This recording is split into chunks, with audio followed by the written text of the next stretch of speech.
Nshuti mukunzi wa televiziyo Rwanda by'umwihariko mukunzi w'ikiganiro Tera Intambwe Muhinzi Mworozi, ndizera nashidikanya ko aho urukomeje kumererwa neza. Nibyo duhora tubifuriza kugira ngo tugane mumeze neza. Muri uyu murima ndimo harimo impumuro idasanzwe. Turahumurirwa, ushobora kubyumva ukagira ngo ni amakabya nkuru, ariko niko biri. Hano harimo impumuro. Tujye kuganira ku gihingwa ni pacuri. Ni igihingwa kitamenyerewe cyane, nkuko nabivuze gitanga impumuro. Ni igihingwa gishobora gutanga amavuta avamo imibavu, ya mibavu twitera, avamo ibyo bayikoresha bitandukanye mu masabune cyangwa se mu bindi bigiye bitandukanye, ariko cyane cyane bigamije ku mibavu. Turaza kugisobanurirwa ese pacuri ni iki? Ni igihingwa gishobora kwera mu Rwanda, yego turi mu Rwanda mu karere ka Kayonza. Ese ni igihingwa gishobora gutanga umusaruro? Ni igihingwa gishobora kwera mu butaka ubwo ari bwo bwose? Ese ni igihingwa gisaba kwitabwaho gute? Ibyo byose turajya gusoza ikiganiro maze kubisobanukirwa. Ni igihingwa gishya, ariko si gishya cyane mu Rwanda kuko kimaze igihe, cyitwa pacuri. Icyo usabwa ni kimwe gusa, ni kuba hafi ukicara n'agakayi n'agakaramu. Ntawamenya dushobora gusoreza ku bibazo, ariko kandi n'ibyo wakwiga wabibyaza umusaruro. Ikiganiro cy'umunsi nicyo tugarukaho. Tugwaye ikaze mu kiganiro cyacu cyo kuri uyu munsi. Ngende Eric Kajeshi, ikiganiro cyo Tera Intambwe Muhinzi Mworozi. Tubane. Yes, muraho neza bwana Fidele. Muraho neza. Pacuri ubundi ni iki? Dusobanurire nka naebu kuri ubu ngubu bihingwa mu Rwanda hehe? Ni igihingwa giteye gute? Urakoze cyane. Urambajije ngo pacuri ni iki? Yego. Mu izina rimwe, pacuri ni kimwe mu bihingwa ngengabukungu. Yego. Kubera ko gikamurwamo amavuta yoherezwa ku isoko ry'amahanga, ariko n'iwacu mu gihugu turayakoresha, amavuta y'igiciro. Yego. Ni igihingwa ngengabukungu. Hanyuma urabajije ngo yera he? Yego. Buriya pacuri yakwera hose mu Rwanda. Ipfa kuba ubutaka ari ubutaka butabika amazi. Yego. Butajenga amazi, butabika amazi. Ku buryo kuko iyo ubutaka bubika amazi, icyo gihe imizi igira ikibazo cyo kubura umwuka uhagije, icyo gihe bitatanga umusaruro. Ikindi cya kabiri, umwihariko wa pacuri ni igihingwa gikunda igicucu. Itanga umusaruro neza, ikura neza iyo ihinze mu gicucu. Niyo mpamvu tugira abahinzi inama yo kuyihinga mu ikawa cyangwa se mu rutoki, hahandi yabona igicucu. Iyi ni impamvu irimo kuyivanga n'ikawa cyangwa n'urutoki, bigira inyungu nyinshi. Icya mbere mu Rwanda cyo tuze duhureho nk'abanyarwanda, imbogamizi nini ikomera ubuhinzi bwacu ni ubutaka budahagije. Yego. Ariko bya bipimo by'ikawa turabisanga ngo turabifite. Bya imirima y'urutoki turayifite. Yego. Iyo uhinzemo rero na pacuri usarura habiri. Usarura kuri pacuri, ugasarura no ku rutoki, ugasarura no ku ikawa. Yego. Icyo gihe byongerera umuhinzi inyungu kandi akoresheje ubutaka bumwe. Yego. Ikindi cyiza nanone kiyongereyeho, pacuri mu miterere yayo yirukana udukoko twangiza imyaka. Yego. Urugero nko ku ikawa, agasurira. Buriya pacuri irakirukana. N'utundi dukoko dushobora gufata ikawa. Icyo gihe urumva uhinze pacuri mu ikawa, warwanyije ka gasurira kandi uri kubona n'umusaruro. Yego. Ikindi uzi neza ni ko ikawa itanga umusaruro neza isasiye. Kandi mu Rwanda muri iyi minsi nabwo dufite ikibazo cyo kubona isaso. Rero iyo uvanze ikawa na pacuri, ya pacuri agenda igatwikira ya myanya iri mu busa y'ubutaka. Icyo gihe ya myanya iri mu busa y'ubutaka, ubutaka buba busasiye. Mu ndimi z'amahanga nicyo bita live mulch, cyangwa se mu Gifaransa paillis vive. Yego. Igihingwa kiba gisasiye, kawa bisasiye, kandi cyangwa kikaduha umusaruro. Byoroshya n'imirimo y'ibagara. Hahandi hari pacuri nta cyatsi kibi kimeramo, kuko pacuri iba yakimye urumuri.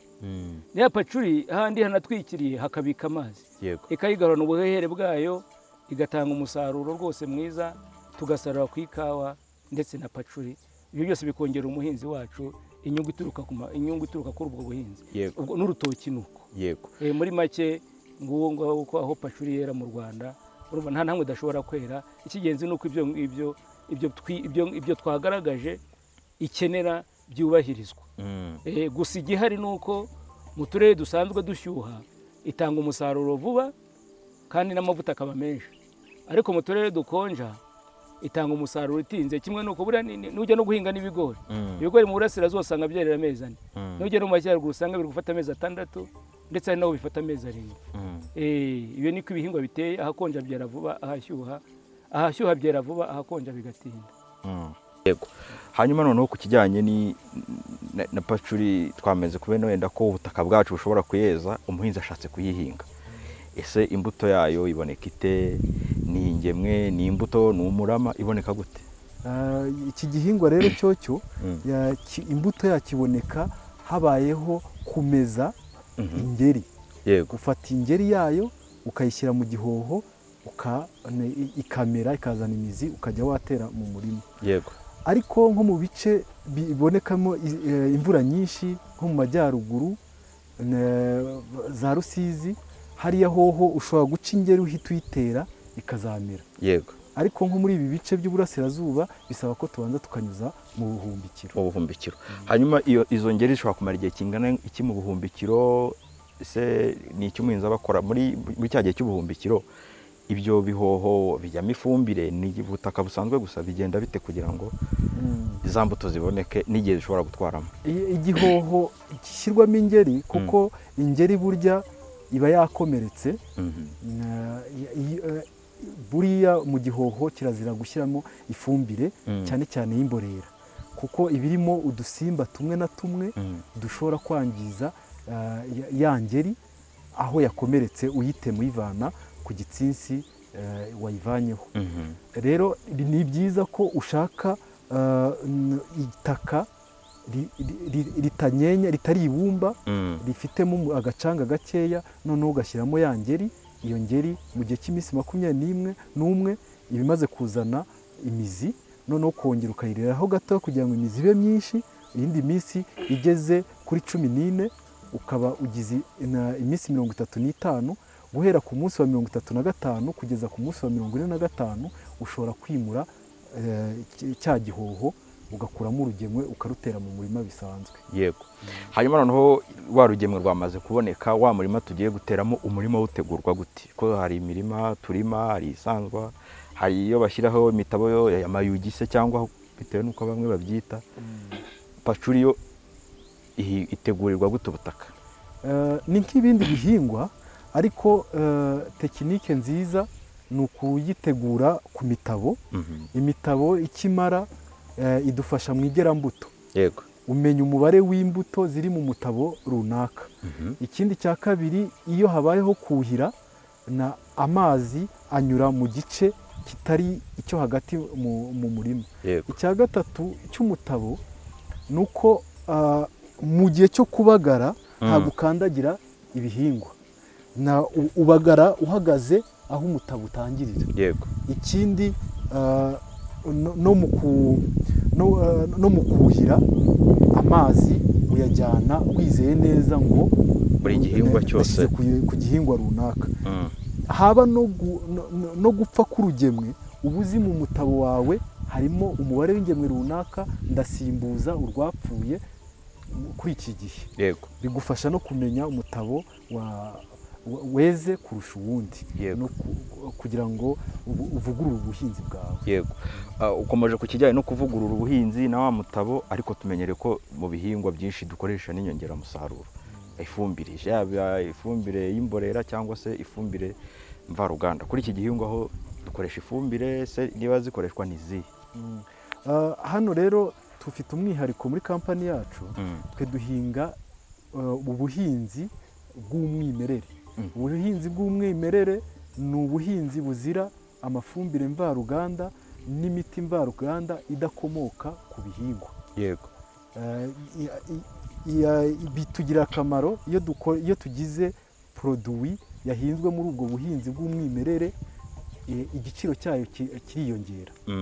Niyo mpamvu hano dukoresha ifumbire y'imborera isanzwe, nta fumbire mvaruganda dushyiramo. Yego. Hanyuma noneho wakomeje kuri ya mitabo ko idufasha kugena ingano y'ibihingwa cyangwa y'ingemwe ziri mu murima wacu. Tugeze igihe cyo gutera, dutera ku yihe ntera? Ese umwobo ducukura ungana iki? Ifumbire ikoreshwa mu mwobo, ijya ku ruhande, bigenda bite? Mu cyobo kimwe hajyamo ikiro kimwe cy'ifumbire y'imborera. Iyo ngiyo ishobora gukora amezi 6 akarangira igihingwa kitagize ikibazo.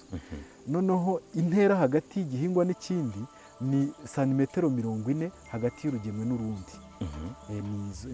Santimetero ko numva ari nyinshi, ntabwo byaba bigabanya kiragara. Urareba dufashe wenda nk'aha ngaha. Yego. urabona twaziteye ari 3 Mm. kandi zimaze amezi 2 yonyine. Yego. Urabona ko byamaze guhura. Ubu mu minsi iri imbere hano hose biraba byafatanye, niyo mpamvu tugomba gushyiramo santimetero 40 kugira ngo igihingwa kizabonaho. wayibonye. Yego. Ubu ni ukuvuga ngo ahangaha ni santimetero 40 n'ahangaha ni santimetero 40, noneho iki ngiki cyo kigahita kigira Hagati y'umutabo n'uwundi. hagati y'umutabo n'uwundi. Yego. Hano hajyamo kangahe? Hajyaho igice cya metero Ubwo ni 50. 50. Yego. Ubwo 20 imwe iza ahangaha, indi 20 ikaza ahangaha, ako hagati k'icumi kagasigara ari ikirenge cy'umuntu. Yego. Noneho ubwo urumva ko hano iki cyasigaranye 20 hano, n'aha gifite 20, n'aha gifite 20, ubwo gifite 40, n'iki kikagira 40, na kiriya kikagira 40, na kiriya gitangira nacyo kikagira 40. Yego. Hagati y'iki ngiki harimo 40, hanyuma se ibyo biri ku murongo umwe? Ni 40 kuri 40. Ni 40 kuri 40. Yego. Hanyuma mwamaze gutera ibihingwa byinshi, tumenyereye uko byitabwaho, hari ibisasirwa, hari ibikorerwaho indi mirimo. Kuri pacuri ho bigenda bite? Kuri pacuri si ngombwa gusasira, yewe nta n'imiti utera, kubera ko cyo ubwacyo gifite impumuro yirukana ibyonnyi. Ibindi bihingwa mwabonye tuhinga n'ibindi hirya, byo nibyo bishobora gusasirwa, ariko kuri pacuri nta kintu cyo gusasira. Yego. Ugeze gukomoza ku bintu bijyanye n'amazi, mu bijyanye no kuhira ndetse n'impamvu y'ino mitabo.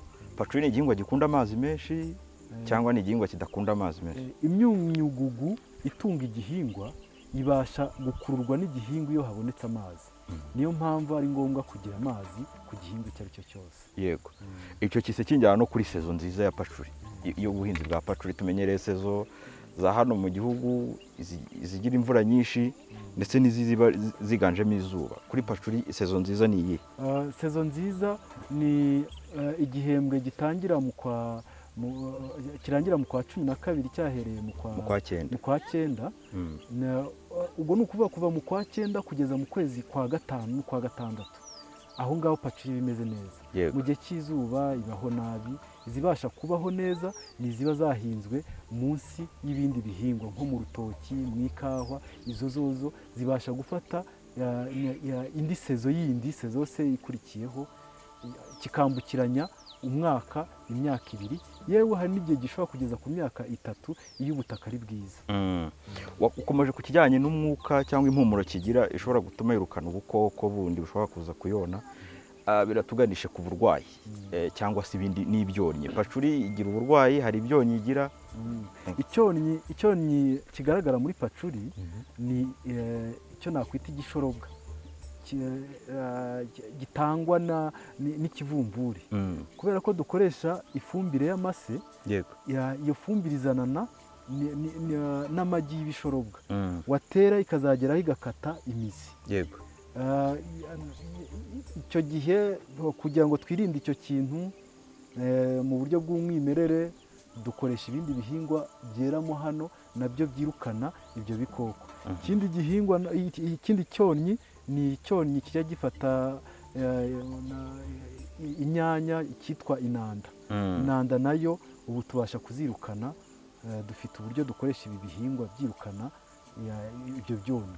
Ibyo nibyo byonnyi byombi bibiri biba muri pacuri. Ku burwayi ho ntabwo? Ku burwayi ntabwo. Nta burwayi ihura nayo? Nta pacuri igirwara. Yego. Hanyuma twamaze gukurikirana icyo gihe, pacuri ishobora gutangira gutanga umusaruro mu gihe kingana gute? Bitewe n'igice wayihinzemo. Iyo nko mu gice cy'uburasirazuba, pacuri mu mezi 5 wasarura, ariko tugiye mu majyaruguru, kubera ko ho hakonja, hiyongeraho nibura ukundi kwezi cyangwa se amezi 2 kugira ngo ingano y'amavuta iba ari nyinshi mu kibabi. Yego. Hanyuma ariko nyuma y'amezi 3 umaze gusarura, urongera ugasarura, kirashibuka. Ni naho bituganisha. Na haruguru nahakweretse aho bita bishibuka kongera ugasarura. Yego. Ukomeje kuri icyo cyo gusarura, hari ibihingwa byinshi, iki ntabwo abenshi bakimenyereye. Hari ibihingwa byerera mu kuzimu, mu butaka hasi, hari ibyo dusarura amababi, hari ibisarurwa indabo. Kuri pacuri hasarurwa iki? Hasarurwa uruti n'amababi. Yego.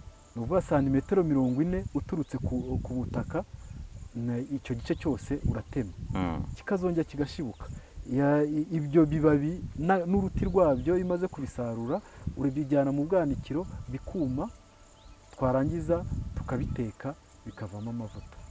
Hanyuma iyo umaze gusarura cya gitsinsi gisigaye, mwavuze ko bishobora kongera gushibuka, ni ibiki umuhinzi akora kugira ngo cya gihingwa niba gishobora kongera gutanga umusaruro koko gikomezanye ubuzima?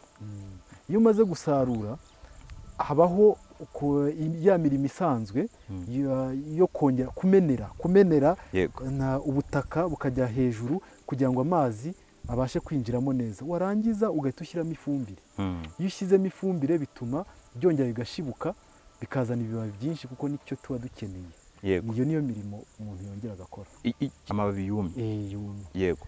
Hanyuma ni iki umuhinzi ashobora gukora kikaba cyagabanya umusaruro? Ubwo ni nk'ikosa kuri pacuri, ubwo biranatujyanisha nuko yanabyirinda kugira ngo yongere umusaruro.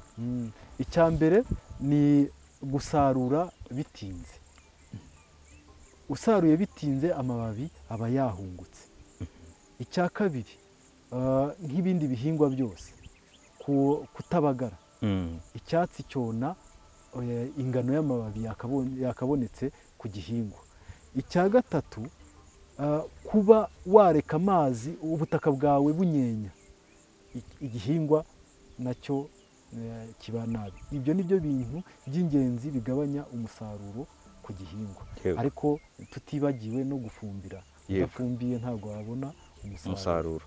Ku bindi bihingwa byinshi tumenyere ko kubyitaho harimo pruning cyangwa gukonora. Kuri pacuri ntabwo bikorwa. Umusaruro ni amababi, ntiwakonora. Kandi uramutse unakonoye uba wasaruye. Uhita ujyana mu bwanikiro ukabika, ni imari. Twebwe iyo akababi kaguye nk'ubu, iyo babagaye hakagira agashami gacika, bahita bagaterura bakajyana mu bwanikiro, kuko kazavamo amavuta nubwo yaba ari makeya, kuko cyari kitarakura. Naho ntabwo tujya dukonora. Ku gihingwa cya pacuri twumvishe inyungu zacyo, twabonye uko gishobora kwera mu gihugu cyacu hano, uburyo gishobora kubyazwa umusaruro, ariko ni igihingwa gishya abenshi tutari tumenyereye cyane abadukurikiye. Ni gishya. Kubera iki twatinze, twavuga ngo muri nayo twatinze kukimenya, kandi numvishe inyungu icyo gihingwa, kubera iki amahirwe akirimo ni ayahe? Urakoze cyane. Ni igihingwa gishya, nta nubwo bavuga cyanamenyekaye gitinze, kuko na nyuma ya pacuri hazaza ibindi. Na nyuma ya pacuri hazaza ibindi. None se nk'igihingwa cyitwa chia seed, nta myaka irenze 5 abanyarwanda bakizi, kandi cyabagaho. Uko dukenera iterambere, uko dukomeza gushakisha kubyaza amahirwe, kubyaza umusaruro amahirwe yose aboneka mu gihugu cyacu, tuzabona n'ibindi bishya. Ariko pacuri mu miterere yose igihingwa gishya, ubundi igihingwa cyaturutse mu majyepfo y'Iburasirazuba bwa Aziya, cyane cyane ihingwa no kuva na kera mu bihugu bya Indonesia, ari cyo gihugu cya mbere gitanga umusaruro mw'isi wa pacuri ku isi. Igahingwa mu Bushinwa, mu Buhindi no muri za Philippines. Mu Rwanda twatangiye guhinga pacuri mu mwaka wa 2010, ariko na YEB ubwayo yatangiye kuyishyira muri gahunda zayo no kuyiteza imbere mu mwaka wa 2012 binyuze mu mushinga witwa Price, aho yafashaga abahinzi bo mu karere ka Rusizi mu murenge wa Rwimbogo na akarere ka Nyabihu mu murenge wa Rugera mu kuzamura umusaruro wa pacuri. Kuva icyo gihe cyagaragaye ko ari igihingwa cyiza, gitanga umusaruro mwiza ku butaka bw'u Rwanda, gitanga amavuta meza yemewe ku isoko mpuzamahanga. Niyo mpamvu twashyizemo imbaraga kugira ngo twongere umusaruro w'icyo gihingwa, ukaba dufite gahunda yo kucyagura ku buryo gihingwa henshi hashoboka mu gihugu. Ku bihingwa cyane cyane ngengabukungu nk'uko twabivuze byoherezwa hanze, nk'icyayi, ikawa z'u Rwanda, biri mu bihingwa bishimwa cyane mu bwiza, ndetse n'ayo masoko mwagiye muvuga, ibyo bihugu bindi byari bisanzwe bizihinga. Kuri ubu ngubu pacuri ihingwa mu Rwanda yo ihagaze gute ku isoko mpuzamahanga, uretse kuba twabona ko ihera wenda ishobora no gutanga ayo mafaranga, ariko se ku bwiza bwayo? Pacuri yacu ni nziza. Pacuri yacu ni nziza, ikigaragaza ko ari nziza, ku buriya ibihingwa twohereza mu mahanga hari ibipimo mpuzamahanga bigenderwaho. Pacuri yacu buri gihe biri hejuru y'igipimo fatizo, kandi n'amafaranga twishyurwa ni meza. Ari niyo mpamvu dushyira imbaraga mu kugiteza imbere kugira ngo twongere ubwinshi bw'ayo mafaranga tugikuramo. Pacuri yacu ni nziza, nta nenge ifite. Yego. Hanyuma dusoza noneho nka NAEB, cyane ko munamenya n'amakuru aturuka kuri iryo soko mpuzamahanga uko bihagaze. Ni ibiki musaba abahinzi cyane cyane bahinga pacuri kugira ngo koko niba igera ku isoko ikaba imeze neza, dukomeze no kuzamura ubwo bwiza bwa pacuri ihingwa, ndetse kijyane no wenda no kongera umusaruro ku buso? Urakoze cyane. Buriya kugira ngo agire icyo ava, burya inka ikamwa icyo wayigaburiye. Pacuri ni igihingwa nk'ibindi kigomba kwitabwaho. Uravuze ngo kugira ngo twongere umusaruro, icya mbere hari uguhinga akurikije amabwiriza agezweho n'abagoronome n'abandi bamamazabuhinzi. Ubundi pacuri iterwa ku ntera ya hagati ya 40 kuri 40 na 60 kuri 60 bitewe n'imiterere y'ubutaka. Yari ubutaka bwiza cyane, ishisha nko mu rutoki urahabona. Mu rutoki kubera gusasira kugira akenshi mu rutoki rufashwe neza cyangwa ikawa haba ari ubutaka bushishisha. Icyo gihe utera ku 60 kuri 60. Mu butaka buri bwonyine utera 40 kuri 40. Icyo gihe iyo bwa butaka ugakurikiza ya ntera ugirwamo n'abamazabuhinzi, igihingwa gitwikira neza ubutaka, ruvuga ngo usarura ku bihingwa byinshi, yego, ku ngemwe nyinshi wateye. Iyo uteyemo ubusa mu murima nabwo urabyumva, umusaruro uba muke. Yego. Ikindi cya kabiri, kuri pacuri igihe cyo gusarura, ubundi uteye bwa mbere usarura nyuma y'amezi 5, hagati ya 5 na 6 bitewe n'uko ubutaka bushyuha cyangwa bukonje. Ubundi ku gusarura kuri ku nshuro ya kabiri ya gatatu usarura buri mezi 3. Yego. Icyo gihe rero ugomba gusarura ari uko ubona ko pacuri yeze neza. Iyo iteze nta mavuta iba ifite. Yego. Nta mavuta iba ifite, buriya amavuta ajyana n'igihe. Kwera kwa pacuri ni ukuba amavuta yageze ku ngano yayo iteganijwe mu kibabi. Iyo usaruye pacuri itarera amavuta aba ari make. Yego.